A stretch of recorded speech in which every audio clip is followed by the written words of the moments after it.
Stay with us. I'm going to go to the southern border where we have Dave Ray, who is the Director of Communications for FAIR, Federation for Immigration Reform. And Dave is live at the border with us. Dave, good to have you with us John, here on the John Fredericks Radio Network. Good. Hey, Dave, tell us exactly where you are. I'm in McAllen, Texas, on the U.S.-Mexico border, just right across from Reynosa, Mexico. And in Reynosa, tell us about that? Tell us about that border, the level of crossings there that you've seen. Well, McAllen is really the hot spot of the border this time of year. And that's why we chose to come here. We actually had a meeting with the Border Patrol yesterday, and they took us through kind of the apprehensions. And as you know, apprehensions have been trending down in the last 3 months from a high of 144,000 in May down to 82,000 in July, which is still exceptionally high. But certainly the trend is going in the right place. But then it was very disheartening. They took us on a tour of the processing facility. So these are people who had been captured really in the last 12, 14 hours, and were going through initial processing with the Border Patrol. And what really disturbed me, there was an entire room full of men who had one young child with them each, and then in another room full of women who each had one young child with them. And the Border Patrol agent told us that every man and every woman in those respective rooms had already been captured a year or two ago and returned home. And they knew that if they came back with a child, because of the loopholes in our asylum laws, that they couldn't be returned to Central America. So they were gaming the system. They did so unabashedly, and they're going to get away with it because now they are going to be released into the interior of the country with that, because they have that child with them, and then they will simply disappear into nothingness, as so many people do. So basically, these are people that have already they don't want to get captured. They don't want to go through the regular port of entry. They come across the border illegally. They have a child. They get captured by Border Patrol, but they can't be sent back because they have a child because of the stupid loopholes that we have. And then, of course, everybody whines about not caring for the child. We don't know if they're the parent. I mean, there's no documents, no papers, nothing. They just have a child with them, right? And then they just get released, and then they get a piece of paper to return for a hearing in 27 months, which, of course, they never show up. Right. So, it's hard to tell what a family is here on the border, and upwards to half of the instances where people claim to be coming in with children, now they're doing rapid screen genetic testing, finding out that these folks really aren't the parents of these kids, but the kids are being used as kind of your get-out-of-jail-free card. There's actually been instances down here of child recycling, where a child will come in with an adult. Once that adult is released with the child, then the child's sent back over the border, and the child comes back in with somebody new. And it's just a way of getting adults into the country, gaming the system. And so it was quite disheartening to see this going on, particularly when these asylum laws were intended for people who were genuinely fleeing persecution based on their race, ethnicity, national origin from their government. Instead, it's being gamed by people who 90% of these folks, if they ever do show up for their asylum hearings or actually do file even the initial paperwork for asylum once they're released, 90% of their claims will be denied. So this is just a giant scam, and the people who are being taken for suckers is the American public. We're with Dave Ray, Director of Communications for FAIR, Federation for American Immigration Reform. FAIR's conference, Radio Row, will be September, what is it, Dave, 13th and 14th in D.C.? 25th and 26th. Wow, I'm only 2 weeks off. September 25 and 26 we'll be live there. Dave, I think I've been going to FAIR for 8 years now, 8 or 9. It's almost since it started. So we're looking forward to that. But Dave Ray live at the border in Texas with Mexico. So, Dave, when these people come over, do they want to be apprehended, or do they try to come over and elude capture and then are captured? Like, what's the deal with that? Actually, the game goes like this, John. In the old days, when you snuck across the border, and they could come through a legal port of entry.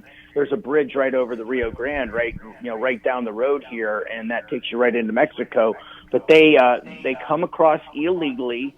And then they want to get captured by the Border Patrol. So if they see a Border Patrol agent, they actually run to them, not away from them.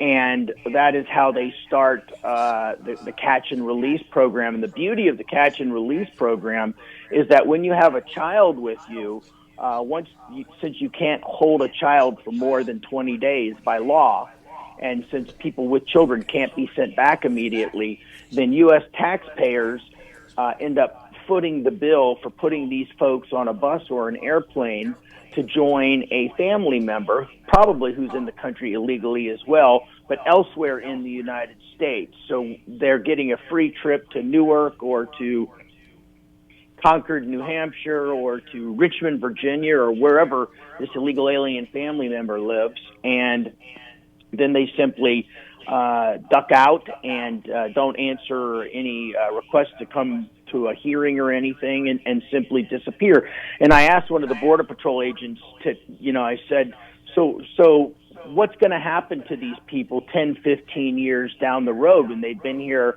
for more than a decade? And the answer was, this is going to be the next group of illegal aliens who say, I'm tired of living here, looking over my shoulder, being afraid that I'm going to be captured. I deserve an amnesty. And their kids are going to be the next group of dreamers who say, I came in as a child through no fault of my own, and now I deserve a form of legalization. So it's just a never-ending cycle.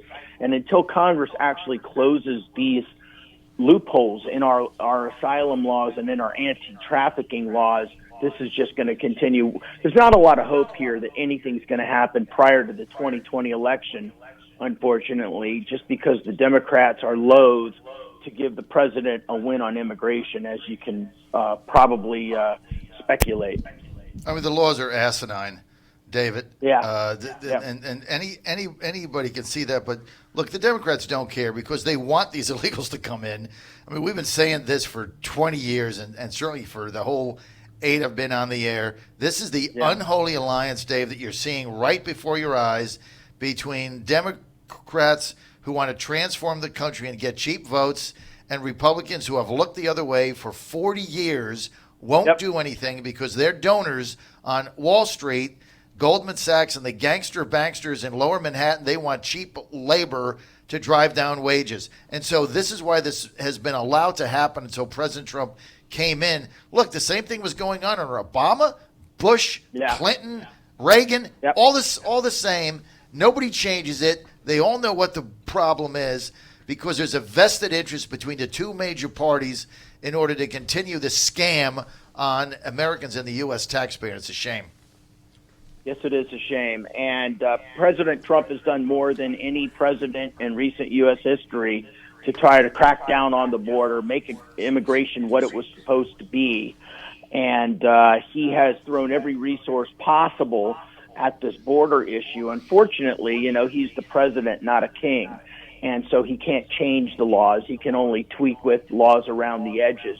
And so, therefore, we're stuck with a situation that until Congress actually changes the laws. I mean, President Trump tried the Guatemala agreement, which would force people who are coming here to seek asylum to do so in Guatemala if they pass through Guatemala, which it's impossible to get through Central America by foot or by vehicle without passing through Guatemala. So maybe that agreement will help stymie this flow a little bit. But at this point, the president's kind of at the mercy of Congress. You saw even when there was a Republican majority in the House, Speaker Paul Ryan did Zippo to get any of these laws passed. So that's a good example of Republicans not being the friend of immigration reform. Well, because they don't, as I've said, the Republicans never did anything. They were complicit with the Democrats because their donors were giving them money to get reelected in order to drive down wages and get cheap labor.